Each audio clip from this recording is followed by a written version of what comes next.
할렐루야.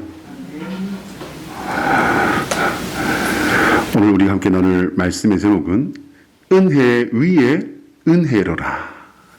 은혜 위에 은혜라 라는 말씀의 제목이 됩니다. 이 말씀을 통하여 하나님의 거룩하신 음성 듣기를 주의 이름으로 축원합니다.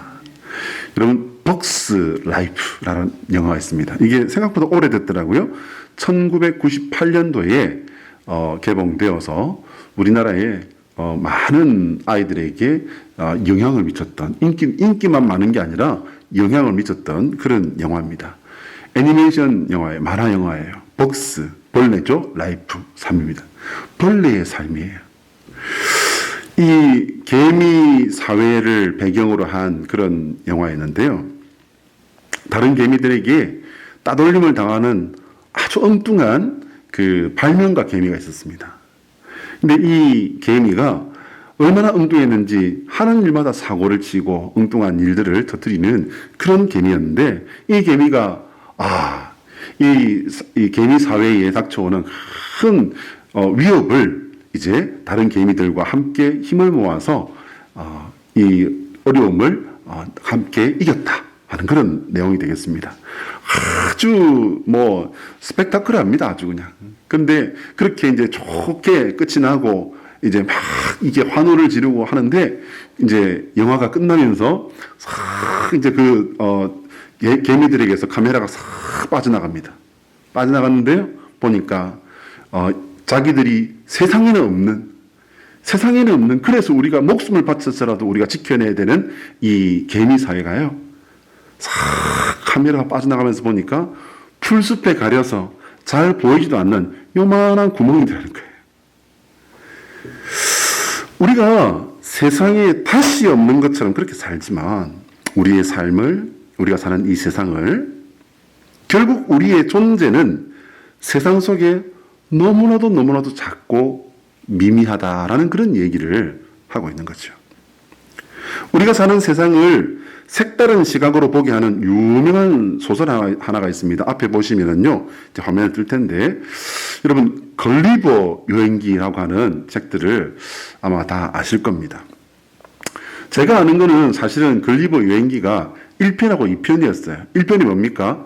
소행국을 가는 거예요. 걸리버가 태풍에 휘말려서 이제 어느 바닷가에 밀려갔는데, 눈을 뜨고 보니까 요그만한 사람들이 주변에서 와글와글 자기를 묶어놓고서 이렇게 이제 어떤 그 모험을 했다는 그런 얘기잖아요. 근데 이제 어떻게 천신만고 끝에 집에 돌아갔습니다.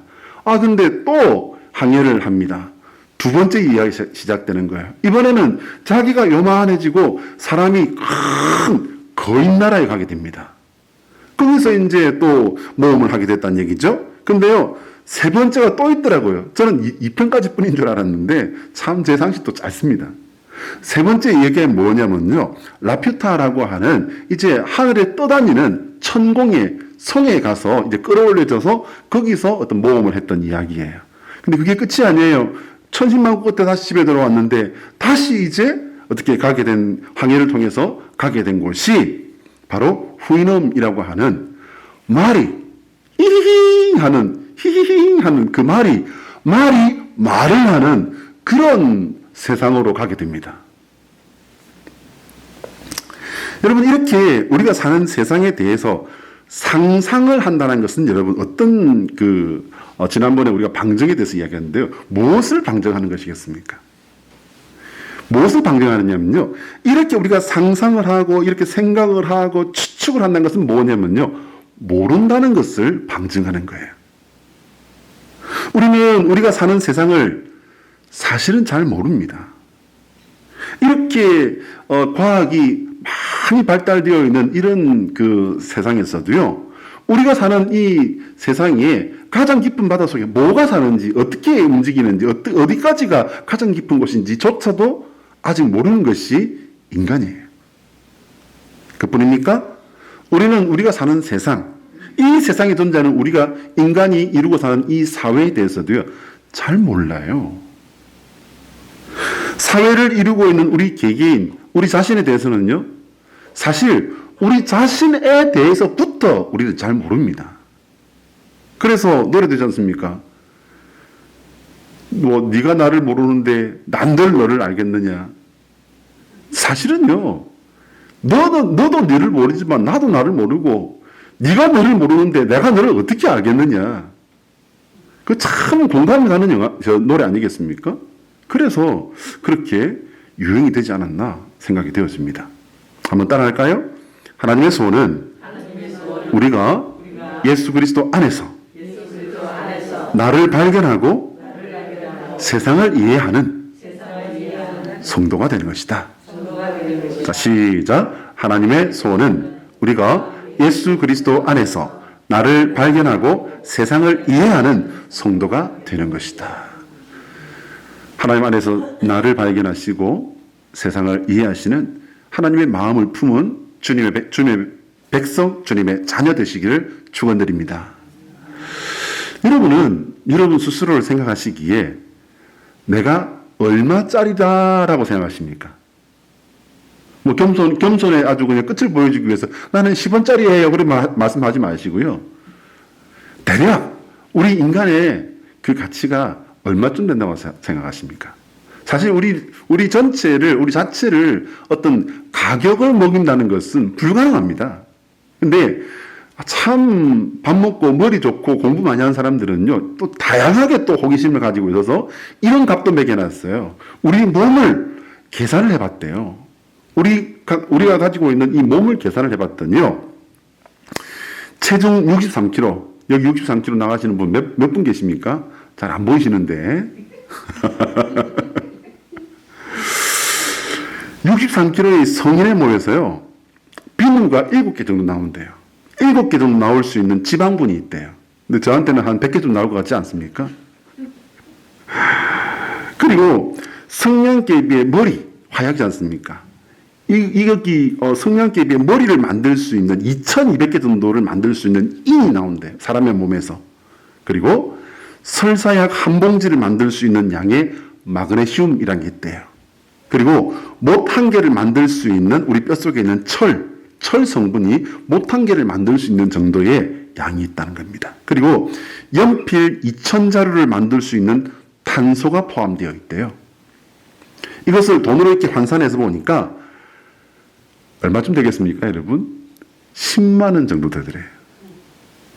우리 몸이라는 것이 몸을 가지고 있는 몸을 이렇게 단순 계산을 해보니까 10만 원 정도 되더라. 그런데 예수님께서는 우리의 가치를요, 전혀 다르게 우리가 생각도 할 수 없는 가치로 말씀을 하십니다. 마태복음 16장 26절의 말씀을 같이 한번 읽어볼까요? 시작. 사람이 만일 온 천하를 얻고도 제 목숨을 잃으면 무엇이 유익하리요? 사람이 무엇을 주고 제 목숨과 바꾸겠느냐? 여러분, 그러면 우리가 온 천하보다도 귀하다는 말이에요? 아니면은 택도 없다는 말이에요? 하나님께서 우리를 판단하시는 우리의 가치는 온 천지, 만물, 온 천하보다 더 귀하다. 이렇게 말씀을 하시는 겁니다. 여러분은 우리의 가치에 대한 이 예수님의 말씀에 대해서 공감이 가십니까? 아이고, 뭐 주님께서 그렇게 말씀하시니까 그런갑지 이렇게 생각하십니까? 우리는 절대로 이 말씀에 대해서 쉽게 판단을 해서는 안 돼요. 그러나 두고 곱씹으면서 이 말씀을 통해 우리를 가치 매김하시는 절대 가치로 가치 매김하시는 최고 가치로 가치를 먹여주시는 하나님의 그 마음을 묵상하며 더 깊은 감사로 나아갈 수 있는 성도 되시기를 축원합니다. 하나님께서는 그렇게 우리를 가치 있게 만드셨는데, 그럼 우리 인간의 현실은 어떻습니까, 여러분? 하나님이 온 천하 만물보다도 우리가 한 사람 한 사람이 더 귀하다 이렇게 말씀하셨는데, 우리가 살아가는 우리에게 주신 이 몸과 우리에게 주신 이 삶을 살아내는 우리의 모습, 우리의 현실은 어떠냐고요. 어떤 사람은 정말 아름답게 내 삶에 최선을 다하면서 이렇게 살아갑니다. 그런데 어떤 사람은요, 그 귀한 그릇을 가지고서 언제부터 그렇게 되었는지는 모르겠지만 그의 몸과 그의 삶을 가지고 오물을 퍼제끼는 그런 삶을 살아갑니다. 오물을 퍼제끼면서 나는 그렇게 할 수밖에 없었어. 죽는 날까지 그 말만 하다가 끝나는 거죠. 어떤 사람은요, 창고에 그냥 이것을 내깔려 처박아 두는 거예요. 자신의 가치를 부인하고 삶을 개발하거나 도전 같은 건 하지 않습니다. 여러분, 조금 어려운 얘기를 했나 봅니다. 인간은요, 인간의 문명이라는 것이 존재하는 때부터 계속 한 가지 질문을 해옵니다. 그게 뭐냐면요, 나는 누구인가라는 거예요. 나는 무엇인가? 나는 누구인가? 그런데 사실 이것은 어려운 게 아닙니다. 하나도 어려울 것이 없습니다. 우리는 처음부터 하나님의 소유였다는 사실을 깨달으시기 바랍니다. 이게 아니었던 적이요, 단 한순간도 없었습니다. 우리가 하나님의 소유가 아니었던 적은요, 단 한순간도 없었어요. 그러니 우리가 가장 정확하게 우리 자신을 아는 방법은요, 이미 나와 있습니다. 답이. 그게 뭐죠? 제작자에게 물어보고 확인하는 것이 가장 쉽고 가장 정확한 답을 얻는 방법이라는 것입니다. 우리는 하나님 안에서 나를 발견해야 합니다. 우리는 하나님 안에서만 정확하게 그리고 바르게 내 가치를, 내 존재를, 내가 누구인지를, 내가 누구여야 하는지를, 내가 무엇을 해야 하는지, 내가 무엇을 하는 사람인지를 알게 된다는 사실을 믿으시길 바랍니다. 그래서 하나님께서는 당신을 끊임없이 우리에게 나타내십니다. 왜요? 당신께서 우리에게 하나님 당신을 나타내시는 이유는 하나예요, 여러분. 우리의 구원뿐입니다. 우리에게 당신을 나타내시고 드러내시면서 얘들아 이리 오너라. 나를 따라오너라. 내가 여기 있단다. 여기 살 길이 있단다. 이리 오너라. 계속해서 부르시는 겁니다. 그래서 하나님께서는 당신을 끊임없이 나타내시고 우리를 부르셨는데, 인간은요, 먼 산을 바라보는 거예요. 얘들아, 얘야, 이리 오너라, 이리 오너라. 여기 있어, 여기 있어, 여기 있어. 그런데요, 사람들은 다른 곳에 가서 하나님을 찾습니다. 다른 것을 하나님이라고 섬깁니다. 그러니 이게 답이 나올 리가 있습니까? 이것이 창조주 하나님과 피조물 인간의 아주 오랜 역사 속에 있는 변치 않는 아픔의 역사입니다. 우리 11절과 12절 같이 한번 읽어볼까요? 노란 글자 시작. 자기 땅에 오매 자기 백성이 영접하지 아니하였으나 영접하는 자 곧 그 이름을 믿는 자들에게는 하나님의 자녀가 되는 권세를 주셨으니. 질문입니다. 왜 영접하는 자에게 하나님의 자녀가 되는 권세를 주셨을까요?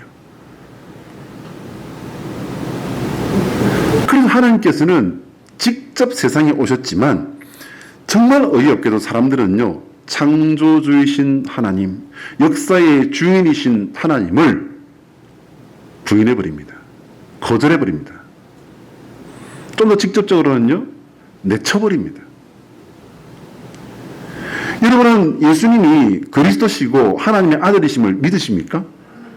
믿으십니까? 저도 아멘입니다. 믿음으로 살아볼수록 그거는 정확한 사실이에요. 그럼 어떻게 여러분 믿게 되었습니까? 여러분은 그 사실을 어떻게 믿게 되었습니까? 저는요, 중학교 2학년 때 제 짝지가 저거 교회에 예쁜 여학생이 있대요. 자그마치 경쟁률이 12대 1이래. 네가 가면 이제 13대 1이래요. 그래서 13대 1에 제가 합류하기 위해서 가지 않았겠습니까? 근데 제 스타일이 아니더라고요. 예쁘긴 이쁘대요. 근데 제 스타일은 전혀 아니었어요. 저는 저를 전도했던 제 짝꿍, 친구의 그 가정이 예수 믿는 가정이었는데, 아버지, 어머니 다 예수 믿으시고요. 누나, 그리고 동생까지 다 주일이면은 하루 종일 교회 가서 봉사하고 이렇게 오는 그런 예수 믿는 가정이었는데, 저희 가정과 너무너무 다르고 비교가 되어서 그 가정이 처음에는 정확하게 말씀드리면요, 신기해서 주일마다 가서 그 가정에서 아침에 밥을 먹고 이제 잘 알지도 못하는 성경책, 성경 찬송을 옆에 끼고 들고 가는데 이 또 얼마나 무거워요? 두껍고 무겁잖아요. 팔이 아파서 이렇게 들었다, 이렇게 들었다, 이고 가다가, 들고 가다가, 지고 가다가 이렇게 하면서 교회까지 걸어가는 그 짓을 했습니다. 그러다가요, 예수님 만난 것은 19살 때였어요. 중학교 2학년 때부터 교회를 다녔는데 예수님 만난 건 19살 때부터였습니다. 여러분은 어떠십니까? 우리가 예수님을 그리스도로 믿게 된 것은요, 이거야말로 우주 최고의 기적 아닙니까? 믿으시는 분은 아멘? 저는 여러분, 이게 제 말이 농담처럼 들리십니까? 저는 이 말씀을, 준비하면서요, 그래. 한 사람이 예수님을 나의 구주로 영접하고 믿는, 이게 이 세상에 존재할 수 있는 최고의 기적이로구나. 라는 것을 깨달았습니다. 여러분, 스스로 우리가 생각할 때 우리는 나는 예수님을 믿을 만한 사람입니까? 저는 아무리 생각해봐도 아니더라고요. 저는요, 어림도 없습니다.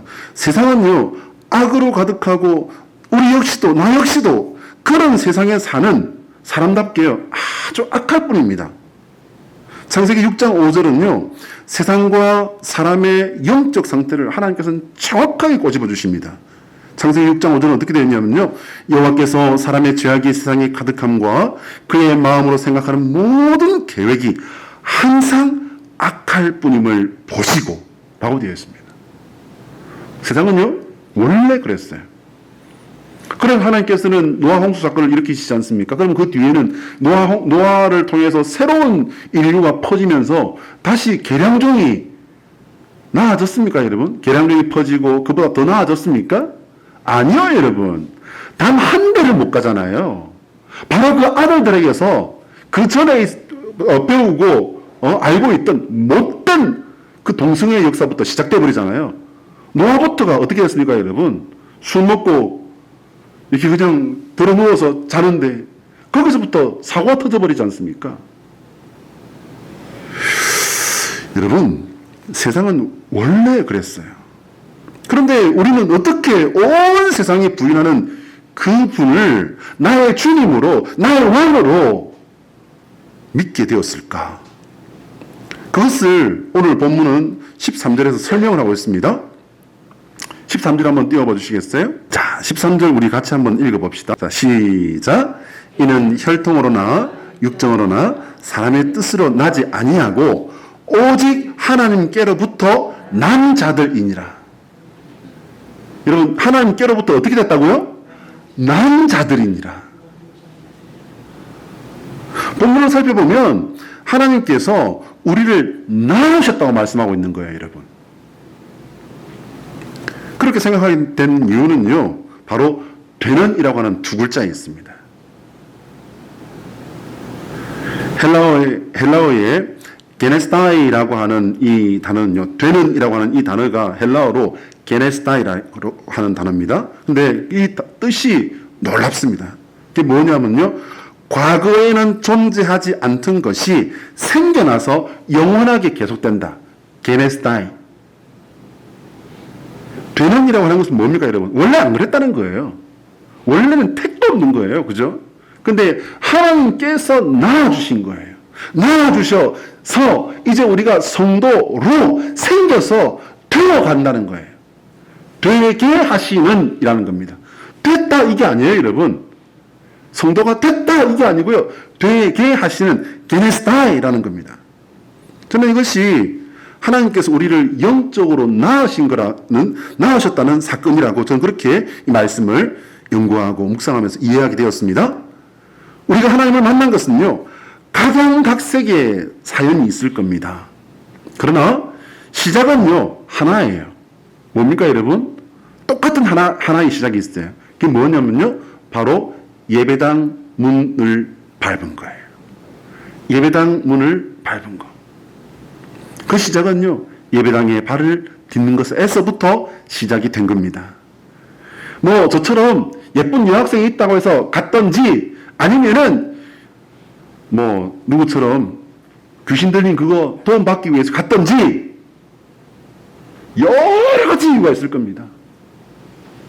근데 아니 그럼 목사님 전도에서부터 시작되는 거 아닙니까? 아니요, 여러분.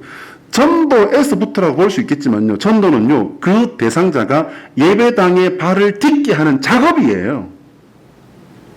구원은, 믿음의 역사는 예배당에 발을 딛는 거기서부터 시작되는 겁니다. 일단은 믿음은요, 예배당에 발을 딛어야 가부간에 믿음의 결정이 난다는 겁니다. 이제 거기서부터 하나님께서 이제 본격적으로 일을 하십니다. 신자가 되게 하는 것은요, 하나님께서 하시는 일입니다.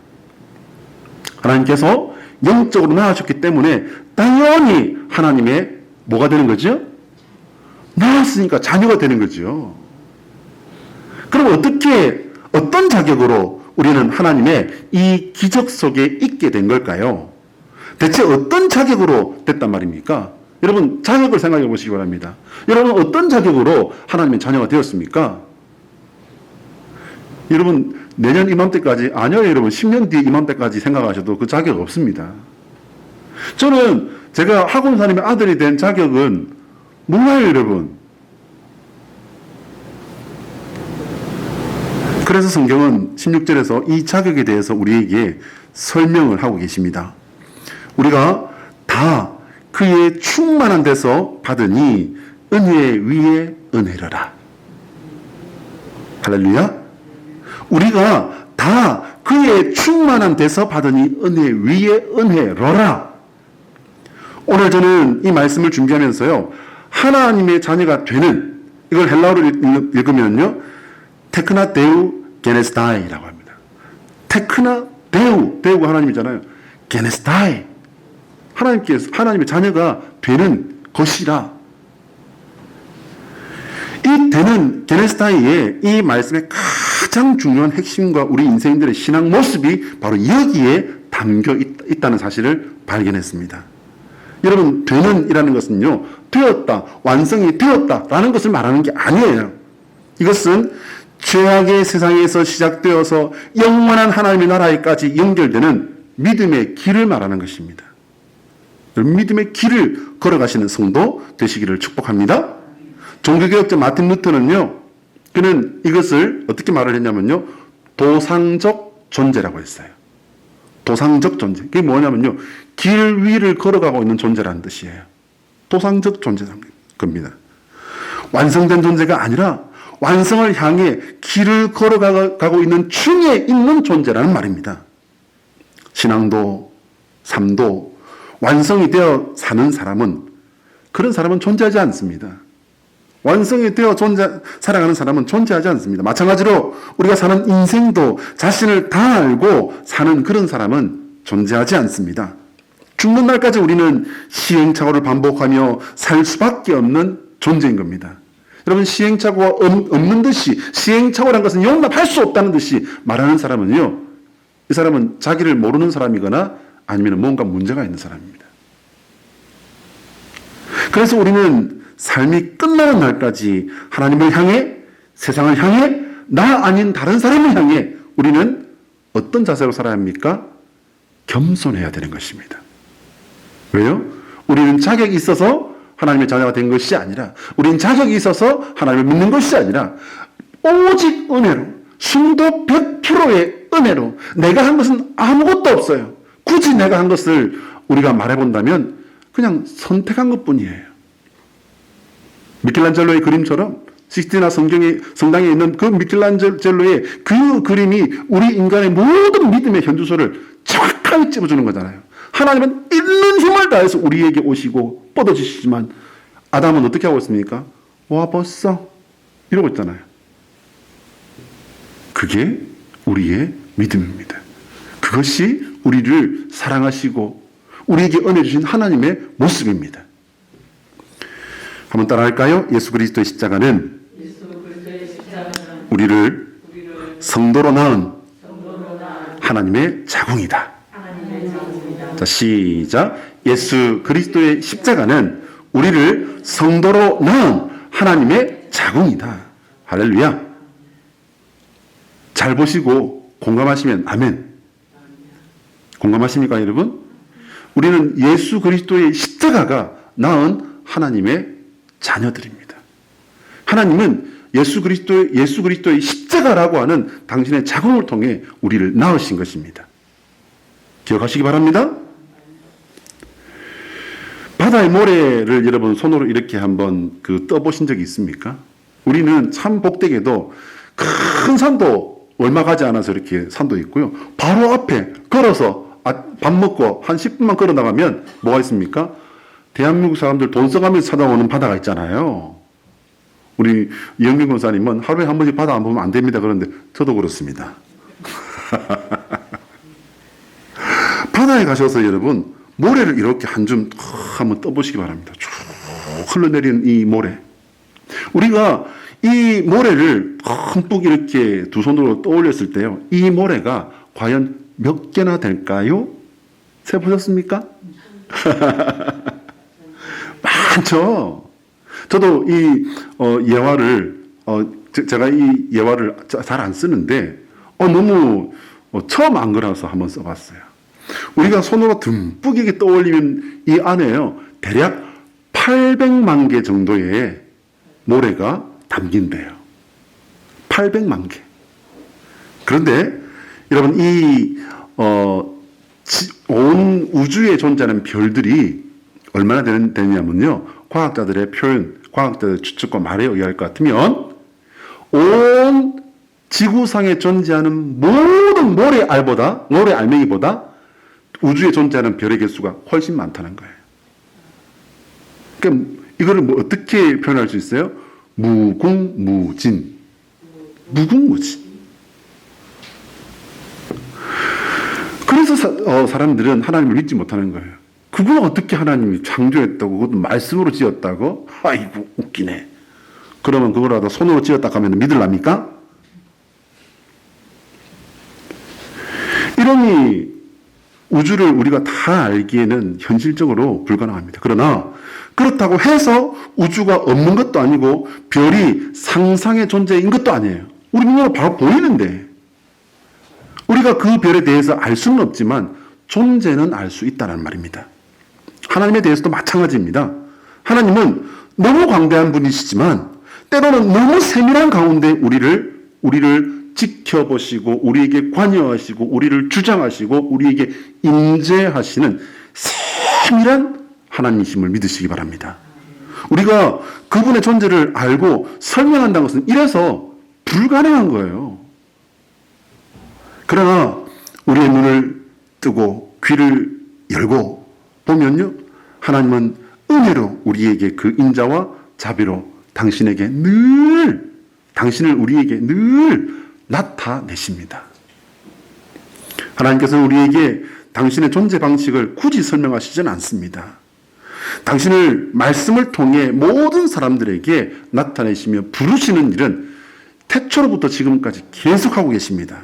뭐라고 말씀하십니까? 나를 따라오너라. 그 부르심에 따라가는 것이 바로 믿음입니다. 그렇게 따라갈 때 사람은 오라고 해서 따라가면요 사람이 유괴를 해버리지만요, 그러나 하나님은 우리를 유괴하고 하시는 그런 분 아니십니다. 우리를 구원하시는 하나님이십니다. 우리는 무한한 우주에서도 작은 지구, 이 지구에서도 먼지 같은 존재에 불과합니다. 이런 나를 하나님은 모든 것보다 귀하고 소중한 아들이다, 딸이다 라고 말씀하시죠.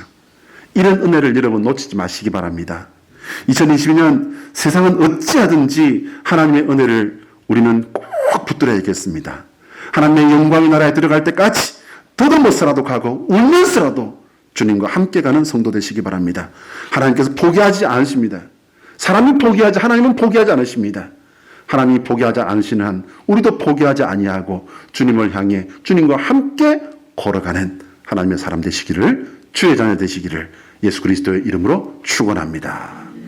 기도하겠습니다.